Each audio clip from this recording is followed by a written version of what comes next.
Hello guys, in today's video I'm gonna show you how to turn off personalize based on places you've been on your account on X Twitter, easy and quick. First click on your profile, now click settings and privacy, and now click privacy and safety. Here you'll find it on location information settings, and here just click on it like this and this will be turned off.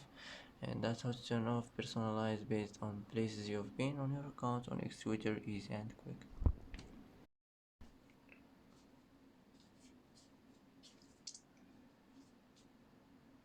And that's it for today's video. If you like this video, don't forget to like and don't forget to subscribe.